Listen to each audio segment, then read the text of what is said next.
a trusted voice of truth and light. God gave me a gift. I shovel well. I shovel very well. And a rally point for those who've accepted the reality that they are not sheep. We've got a blind date with destiny. And it looks like she's ordered the lobster. This is the Bryan Hyde Show.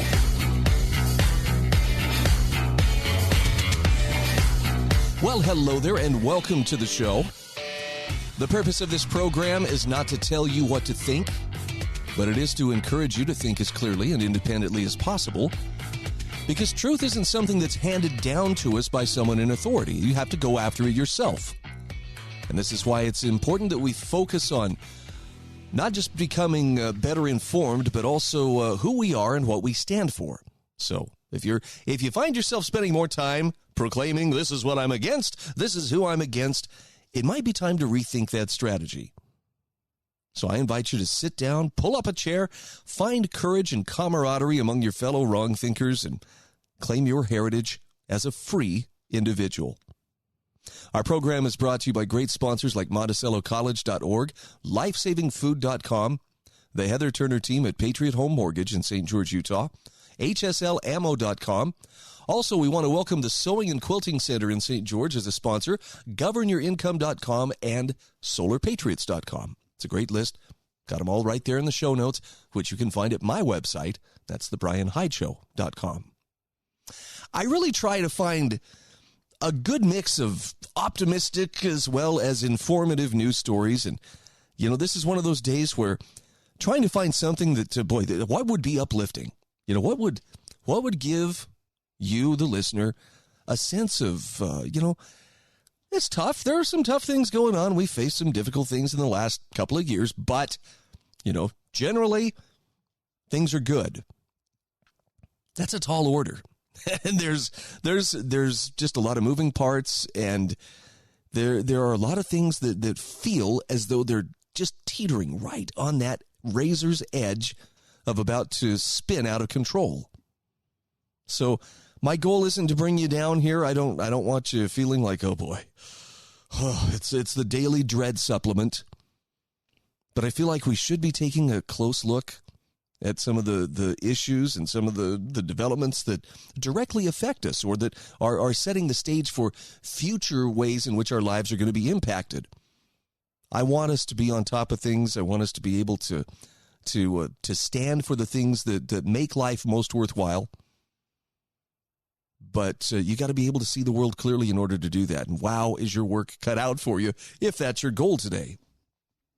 See, as often as I warn about the hazards of putting too much faith in what our corporate media is telling us, I sometimes worry that my goal of seeking out and pointing out truth is maybe being obscured by the frustration that I personally feel towards those who spread deception, or who spin or otherwise distort the truth for the purpose of keeping people within some kind of ideological corral. Got a great article here from Jeff M. Lewis, and it's a powerful reminder that we cannot allow ourselves to become divorced from the truth and wedded to the lies we've been told. So at the risk of sounding like that old guy yelling at clouds, I'm going to share more, what I hope is more intellectual ammunition with you as to why you must jealously guard your worldview and refuse to let others force feed you a narrative that shapes the way you see the world. You've got to be willing to dig in and trust yourself to be able to seek out the truth, rather than wait for somebody to just hand it to you. Here you go, honey. Open wide. Or they'll treat it like here comes the airplane. This is what we want you to swallow, but more importantly, this is what we expect you to believe. Jeff M. Lewis says, I don't know if I've ever seen people, some of whom are my family and friends, so wedded to the lies they have been told that they're unable to recognize the truth. But he says the past couple of weeks, we have seen a handful of events in the news that are proof of my stated premise. And it's just astounding to watch. Not surprisingly, he starts with the Kyle Rittenhouse trial. Now, As of his writing, as of this program, the verdict in the murder trial has not been rendered. So the jury is still in deliberation. The defendant is still in serious legal jeopardy, and the jury could still find him guilty. But within the past week, however, Mr. Lewis says we have seen an incredible turn of events that has brought out this increased level of vitriol and fervor from those who favor a guilty verdict. Now, this is increasingly concerning because a large portion of the U.S. population cares nothing about the constitutional rights of every citizen accused of a crime. Namely, that one is innocent until proven guilty, and that guilt must be proven beyond a reasonable doubt. So Jeff Lewis says, as a casual observer of the trial's progress and witness testimony, I had taken notice that the prosecution was not doing a stellar job. However, what truly grabbed my attention was that a star prosecution witness, Gage Grosskreutz, was forced to admit under oath that he did indeed advance toward and threaten Kyle Rittenhouse's life by pointing his illegal handgun at him. Rittenhouse responded out to that threat of bodily harm and shot Grosskreutz in the bicep. Now, Jeff Lewis says, out of curiosity, I wanted to see how state-controlled media would respond to the devastating cross-examination testimony. So I watched NBC Nightly News. And in a predictable but nonetheless gobsmacking bias, Lester Holt dutifully ignored Grosskreuz's testimony that he'd pointed his handgun at Rittenhouse. Truth ignored, narrative unscathed, unless one has learned not to trust anything the corrupt partisan media are saying. A deeper dive into the alternative reality that all Rittenhouse haters have constructed for themselves came when their memes hit social media. Now, maybe he says some readers have seen the same one that I saw. It contains a photo of both Supreme Court Justice Kavanaugh's emotional response to false accusations he endured during his confirmation hearings, and a photo of Kyle Rittenhouse sobbing during his trial testimony. The accompanying caption, he says, in my opinion, is more or less meaningless. The point of the meme was to humiliate these two men who've been forced to defend themselves against leftists' character assassinations. And he says, when I commented, the results of false accusations and persecution/prosecution by leftist mobs, he says, the responses I received were triggered, emotional diatribes that completely ignored the facts of the case and lacked any basis in truth. So apparently objective reasoning and rational thought are too much to ask, even after replying with links to honest reporting about the trial testimony. So Jeff Lewis says, after years of dealing with the political opposition, either subverting the truth, denying the truth, or outright manufacturing blatant lies, none of us should be surprised. He says it's in their playbook, and they run to it every day. Next, there's the Trump and Russia collusion. Further evidence of the left's rejection of the truth has come out with the news of the most recent indictments against the cabal that colluded with the Hillary Clinton campaign to undo the results of the 2016 election. Now, Jeff Lewis says one must view these indictments and recall the utter malpractice of the corrupt deep state allied media in propagating the nonstop litany of bald-faced lies. Each and every day a new bombshell, each and every day a new twist in their false narrative. And he says most of us have known for years, and it can no longer be denied, that the Clinton campaign made up the accusation out of whole cloth. He says, try to remember the conversations with anyone, family, friends, or other, who were just so certain that Trump was every bit the Russian stooge or the Russian asset, the traitor the media was telling them that he was.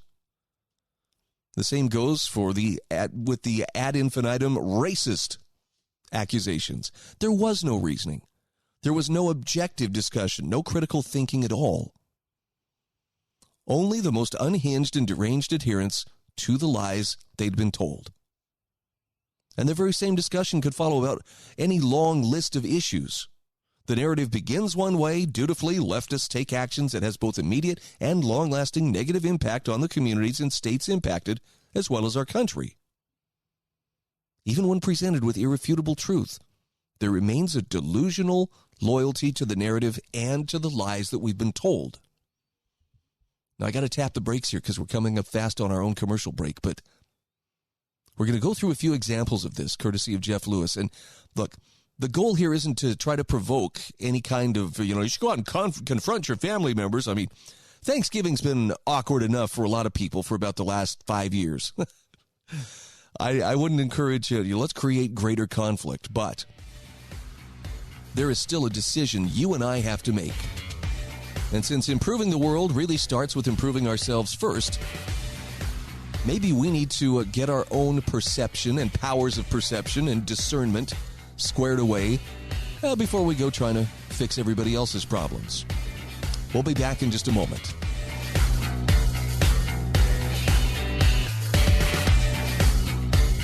This is the Bryan Hyde Show.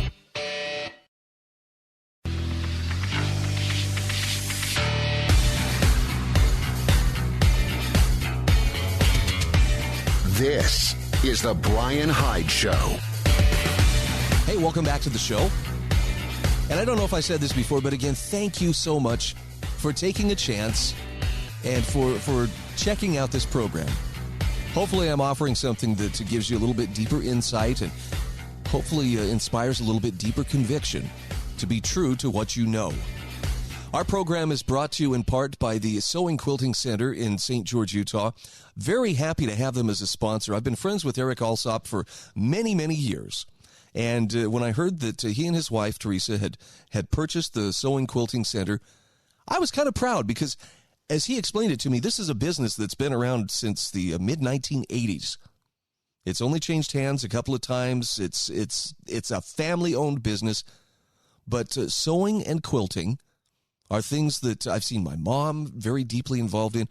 Some of the quilts that she and her friends have made are just, they are part of a heritage that she is passing down, and I hope will be passed down for generations to come. I realize that doesn't matter to everybody, but if you're one of those people for whom that strikes the right note, well, you need to know about Sewing and Quilting Center. There's a link in my show notes at thebryanhydeshow.com. I did want to tell you, too, they sell fabric as well as machines, and right now they have a fabric called Cuddle, comparable to Minky Couture. Some say it's better, but it's quite the rage for baby blankets and throws. They've got this very soft fabric for blankets on sale, 35% off through the month of November, and a really nice selection. And also, those who are quilters might want to check out Long Arms by Handy Quilter, on sale for Christmas. Now, the new Moxies is available for as low as $4,995 with setup and training available. So they'll not only sell it to you, but they'll fix it for you if you ever need repair or maintenance. They'll also teach you how to use it. That's sewingandquiltingcenter.com. So Jeff Lewis has this great piece about divorced from the truth, wedded to the lies they've been told. Look, I have family members that are definitely a part of this, to where every conversation risks going into, an argument about how Trump was a Russian asset, or what was the other one he talked about, the Kyle Rittenhouse trial. Somehow, this is symbolic of racism. Wait, weren't the three individuals shot by Kyle Rittenhouse all white guys? Yeah, but it's irrelevant. This is a chance to jump in the spotlight and draw attention to myself. Anyway, there are a lot of places where people, even when presented with irrefutable truth, choose to remain loyal, and I mean delusionally loyal, to the narrative and the various lies that we are being told by our legacy media. Here's just a quick list, okay? Here's about 5 different examples. The 2021 Georgia voting law requires voter ID. Liberals lie about voting rights. Why, this is making it harder for people to vote. Atlanta loses the baseball all-star game. By the way, where did that game go? It went to Colorado, where, I don't know if you knew this, but they require voter ID. Well, as long as somebody had a chance to be outraged and, draw attention to themselves, at least some good came of this. Here's another big one. Prescriptions of hydroxychloroquine and ivermectin against COVID-19 are restricted in America, and many tens of thousands die while other countries employ the safe, effective, and most importantly, inexpensive medicines to their great benefit. In fact, ivermectin is on the UN's list of essential medicines. So why don't we hear about that?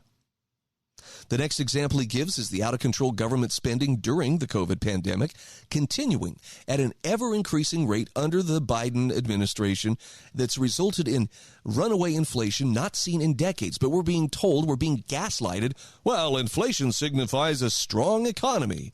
Come on, man, you can afford it. He talks about how anything related to vaccine mandates must not be questioned. And of course, finally, critical race theory has been roundly rejected by most of America's citizens. We don't want it taught to our children. Liberals and leftist CRT activists lie and insist that CRT only teaches real American history. Yes, steeped in Marxism. Now, Jeff Lewis says, look, I've witnessed a highly intelligent, strong-minded, strong-willed, and successful citizens in our country in a variety of age groups deconstruct themselves into an enraged, slobbering, apoplectic mass, quivering with abject emotion at the very notion that what they believe on these issues is wrong. First of all, he says it's sad that our society's now raised up people who appear to believe that it's inconceivable that they could be wrong. There's a lack of willingness and an ability to accept anything that differs from their doctrines and ideologies, and for one to question them is akin to physical violence.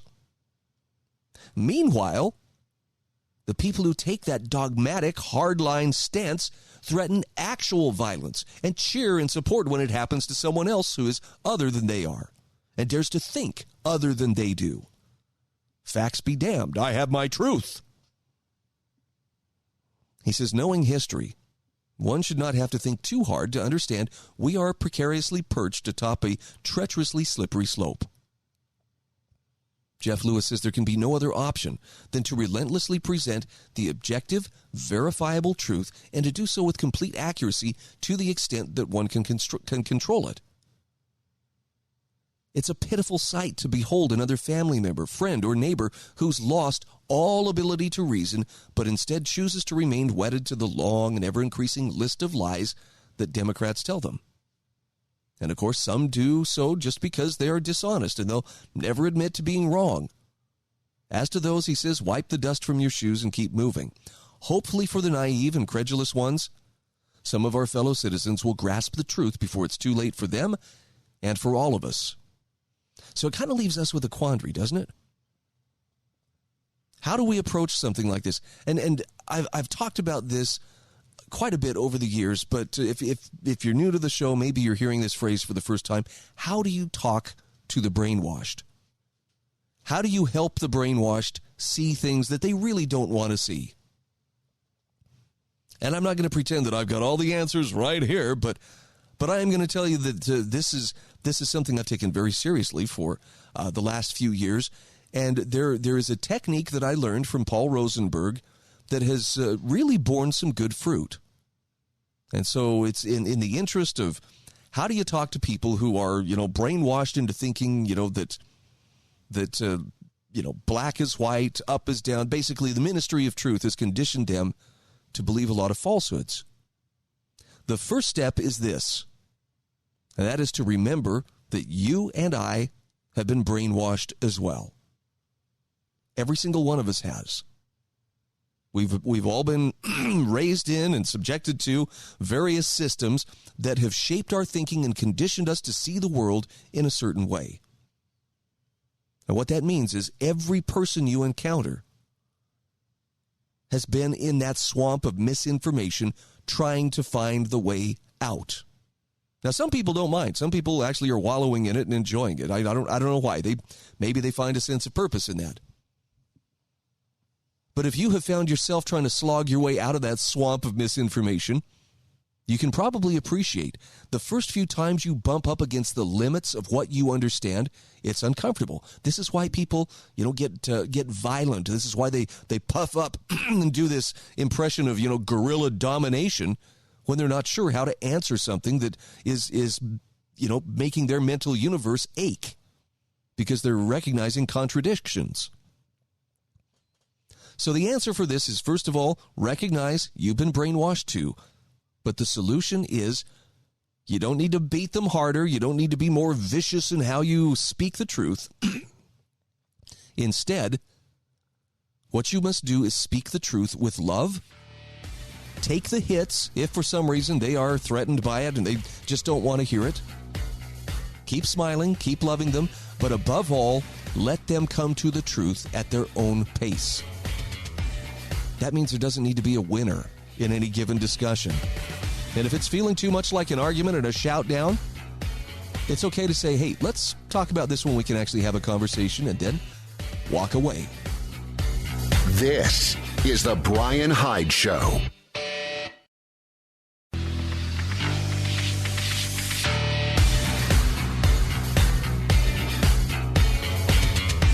This is the Bryan Hyde Show. All right, welcome back to the show. Again, you can always check out the show notes at thebryanhydeshow.com. I'm encouraging those who go there to check them out. You'll notice there's a subscribe button down at the bottom of the page. Won't cost you a thing to mash that button. And what happens is I will send to your email inbox every day my show notes, which, will serve as a great source of reading information, reading material for your free time, and for other hosts who are feeling a bit lazy, maybe don't want to do their own research. Well, I've done your show prep for you. No charge.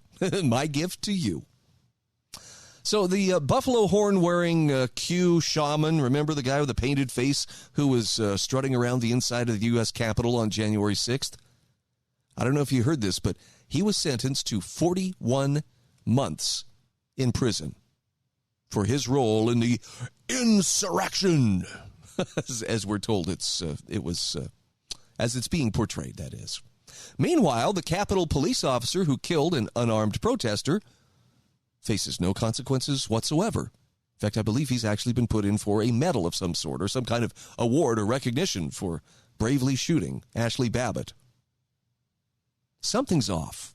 I'm sorry, but there's something wrong here. When you have people being held as political prisoners, and I don't know, the truth of all of the stories that are coming out, but it sounds like those people being held in conjunction with the January 6th events, they are not being treated well. They're being treated as presumptive, criminals already convicted in the minds of those who are holding them. So even before their trials, they're being denied their rights. They're being punished. They're being held in solitary confinement. The process is the punishment for them, and it's ugly stuff. That's why I'm grateful for commentators like Kent McManigal, who speaks the truth bluntly. You can disagree with him, but one of the things I love about Kent is I never have to wonder, where's he coming from on this issue? And he's got a great article here about how the U.S. Capitol belongs to the people. How's this for some counterspin from what you're probably hearing from most corporate media sources?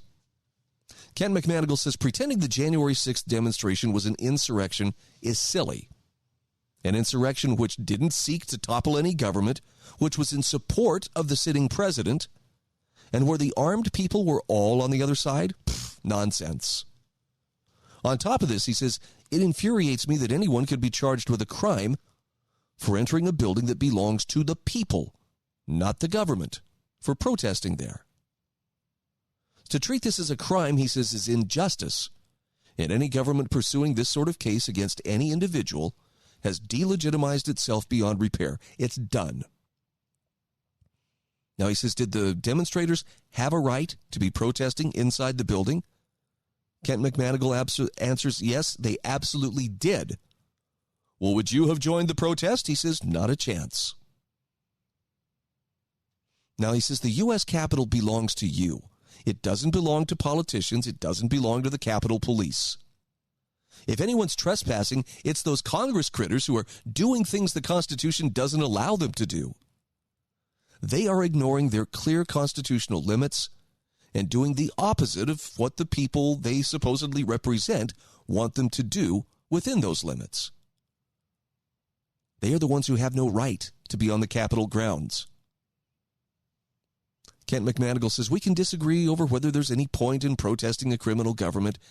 He says, I don't believe there is, since I don't think any political government can be redeemed. But I'm not going to criticize those who hold out hope that there may still be a slim chance. If you think it's time to protest, it's probably too late for a mere protest to fix anything. Okay, that is really solid advice, and I tend to agree. That's not the same thing as giving up, by the way. It's just an acknowledgement that people in the streets don't really make that big of a difference. Yes, it's a show. Oh, look, there's people in the streets. But as we saw on January 6th, government can actually use that to their advantage. All you need is just a couple of agents provocateur or instigators. I mean, I don't remember the guy's name, but have you seen the video of the guy who was going around the night before on January 5th telling people, we've got to get inside the Capitol? Plain as day, that's what's got to happen. We've got to get inside the Capitol. He was there on January 6th doing the same thing, urging people, we've got to get into the Capitol. Interestingly enough, he's never been arrested. I don't believe he's been indicted. It does kind of make you wonder. The folks who did break in, they sure seemed squared away. They looked like they had training. In military parlance, their poop was wired tight. They knew what they were doing. They moved with purpose. The rest of the people, grandma in there waving the flag and just walking through and looking at the Capitol, she's the one who's sitting in jail. What about the undercover folks? I don't think the FBI's ever really answered how many of their assets were a part of that equation. So, just something to think about. Anytime you show up for a protest, I can guarantee you government is going to have some of its agents working that protest as well. And typically, history has shown the ones who are most strongly urging some kind of illegal action are the most likely to be the informants or the provocateurs trying to find somebody, dumb enough to take a nibble at whatever, baited hook they're waving in front of them. So back to Kent McManigal's article. He says to arrest the protesters was criminal, but the government's crimes went beyond that. The monetary punishments levied against those who demonstrated are no different than any other violent mugging. And it's especially telling when a fine and restitution are imposed separately. A fine is simply another tax, in other words, more theft by government. And a government can't be owed restitution because it isn't an individual. It has no rights that can be violated. He says, no, I don't know the Clovis doctor who was recently sentenced for entering the U.S. Capitol. I would probably disagree with him on most topics. I wasn't a Donald Trump supporter because I don't support politicians of any sort ever. It doesn't matter. But he says what this doctor did wasn't a crime in any real sense. The crime was committed by those who sought to punish him and others like him. And Kent McManigal says, I'll always remember who these real criminals are. That's pretty strong language. I don't disagree with him, though. So let me offer just a thought here, too, on the idea of, okay, but so if protesting really doesn't do that much good, in my opinion, or in Ken McManigal's opinion, then what can we do? What ought we do, to register our disapproval? I still think the strongest thing that a person can do is simply withdraw their consent. And that can take so many different forms. One of the strongest things that I have seen over my lifetime of registering discontent with the system and peacefully denying it authority is to simply, withdraw your kids from public school and homeschool them. Now, not everybody does this, but the ones who do, I think, are doing something very beneficial. Number one, their actions are peaceful. Number two, they're doing something that actually is having a tangible impact on the lives of those students. I know there are those, well, Brian, what about their socialization? How are those kids going to know their place in the world? Trust me, those kids will know their place in the world far better than in that artificial construct that more closely resembles prison with every passing year. Right? Metal detectors at the door, armed guards, walking around the school. Armed, of course, for their safety and my safety. Lockdowns. Are you serving a term? I'm sorry, are you in the middle of the term at the school? The bells to tell you when to stand or sit. Everybody's segregated by age. Sorry. There's some great people who work within the public education system. My wife is one of them. But people who are building a parallel track by educating their kids themselves, I think are doing a great favor. And that's just one small example of different ways you can withdraw your consent. There's a term. It's called agorism. agorism. Agorism. In a nutshell, what it means is reducing your governmental footprint. Put another way, these are people who simply have stopped asking permission to live their lives. So if you live, for instance, you live in an unincorporated area, you live out in the county, you don't go and ask for permission. Hey, I'd like to put a tool shed on my property. Mother, may I, have permission? Here's some money, to grease your palms and, to show that I'm respecting your authority. I prefer the way that people do it who just simply build it, and away they go. You don't have a cosmetology license, but you want to cut your neighbor's hair, and your neighbor slips you, a $20 bill in return? Fine. That's agorism at its finest. Stop asking permission to be free, though, is kind of the bottom line here. This is the Bryan Hyde Show.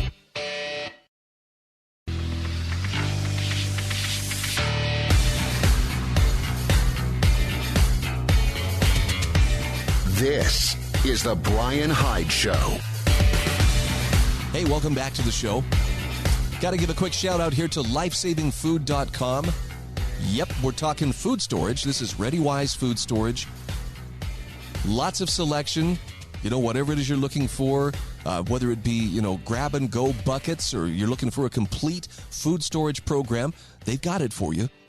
And for my listeners, you can get a 25% discount. Did you hear that? 25%. All you have to do is use my last name, Hyde, Hyde, as your coupon code when you get to checkout. Now, I've been after people for many, many years. Be consistent, be prepared, get yourself squared away in case, unstable times ever find their way to us.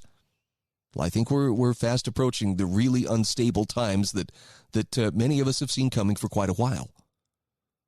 So while there is time to take action, this would be a great time to go to my website, go to my show notes, thebryanhydeshow.com. You can also click on the sponsor section on my website and go to lifesavingfood.com.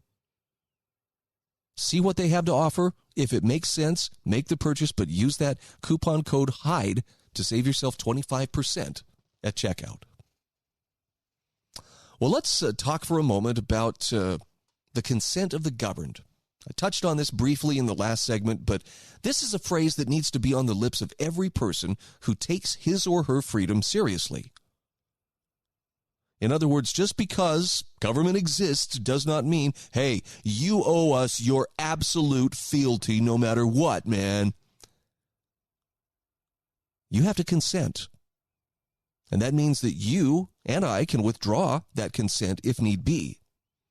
Now, Judge Andrew Napolitano had a recent essay published on LouRockwell.com that poses some very timely questions about how Leviathan is working to destroy what remains of our liberties.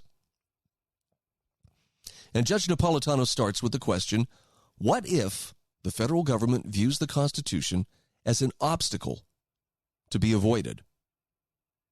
He says, what if many of its most earnest endeavors have been spent finding ways to evade it? What if the dual purposes of the Constitution were and remain the establishment of the federal government and the imposition of restraints upon it? He says, what if the states formed the federal government and not the other way around? What if the states that formed the federal government and the states that joined it contemplated at the time of formation and joining that they can correct it when it exceeds the powers that the states gave it? What if the federal government's only source of powers is those delegated to it by the states in the Constitution? And what if those delegated powers are spelled out in the Constitution so that all persons can read what powers the feds have and recognize that all remaining governmental powers not delegated to the feds have been retained by the states? What if when Thomas Jefferson wrote the Declaration of Independence, which was unanimously adopted by Congress and which launched the American Revolution, he defined consent of the governed as the necessary linchpin for a moral and legitimate government? And what if the government is not moral and thus not legitimate if it lacks the consent of the governed? Judge Napolitano says, what if to address this, Jefferson argued the government should begin anew every 19 or 20 years, and the new government would require the consent of the governed for its moral legitimacy? I love this next question. What if no one living today has consented to the federal government? What if the culture of the federal government has become an out-of-control Leviathan in the past 100 years? And what if Leviathan believes that it can right any wrong, regulate any behavior, tax any event, borrow any amount, fight any war, tell any lie, torture any foe, and kill any person, no matter what the Constitution says? What if all of those who work for Leviathan take an oath to uphold the Constitution? And what if that oath legally binds those who take it to the plain meaning of the words in the Constitution? What if the feds can only right wrongs in areas of governance delegated to them in the Constitution? What if the Constitution plainly leaves areas of governance such as health, safety, welfare, and morality to the states? What if Leviathan is made up of folks who view the states not as independent sovereign entities, but as subservient administrative regions whose wills can be bent by distributing federal cash? What if those who control Leviathan truly want to trample the states, tell us all how to live, seize our wealth and give it away, and compel us to take drugs against our wills? What if there's no authority in the Constitution for the feds to tell us all how to live and to compel us all to receive experimental drugs? What if the government has signed a treaty right after World War II that prohibits all nations that signed it from compelling any persons to receive experimental drugs? What if the feds treat their commitments under treaties just as they do their restraints under the Constitution, with disdain and indifference? What if the feds believe it's politically wise for them to compel the rest of us to receive experimental drugs? What if the feds have done this even though they have no authority for it from the Constitution, and even though the Supreme Court has ruled that all competent adults can refuse any medication, and all competent parents can make health and medical decisions for their children? What if the feds don't care what the Supreme Court says when it rules against them? What if a circuit court of appeals, which is just below the Supreme Court, has ruled that there are grave constitutional concerns with federal edicts issued last week, purporting to compel all employers of 100 or more persons to require their employees to be vaccinated against COVID-19? What if the feds are proceeding to enforce these edicts, notwithstanding an injunction against them imposed by this Court of Appeals? Judge Napolitano asks, what if the feds have no authority whatsoever to enter upon private property without a search warrant and tell an employer how to run a business? What if the federal vaccine edict was promulgated by the president and his bureaucrats and is not a law that can be enforced with penalties? What if under the Constitution, only Congress, not the president and not the bureaucrats, can write laws? What if Congress has not enacted any laws compelling COVID-19 vaccinations? What if the president hasn't even asked Congress to enact such laws? What if the president doesn't care about the Constitution he has sworn to uphold, and instead directed bureaucrats to issue edicts and pretend that they are laws?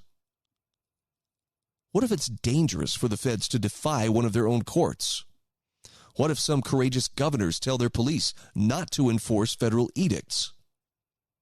What if the feds lack the resources to enforce their edicts on their own? What if the feds suffer a huge political backlash because of their imposition of edicts that assault personal bodily integrity and invade private property? What if the states ignore the feds? What if they refuse its cash and decline its bribes? What if we are all left free to make our own choices when it comes to bodily integrity and personal privacy? What if the feds don't take lightly a massive and state-generated defiance of their edicts? What if the feds wrongly use force to compel compliance with their edicts? What if most folks fear the feds because they prefer safety to freedom? What if it's dangerous to be right when the government is wrong? What do we do about it? Now, I've got a link to Judge Napolitano's essay here in the show notes at thebryanhydeshow.com. I love that he uses the Socratic method to get people thinking about this. And yes, there's a lot of what-if questions there. But there also is the question of what do you do about this? Where did you give your consent? And if you didn't give your consent, what do you intend to do about it? I wish I could remember the exact wording of the meme that I saw the other day, but it really spoke to me. It was the idea that if you are awake, not woke, but if you are awake and concerned at what you see going on,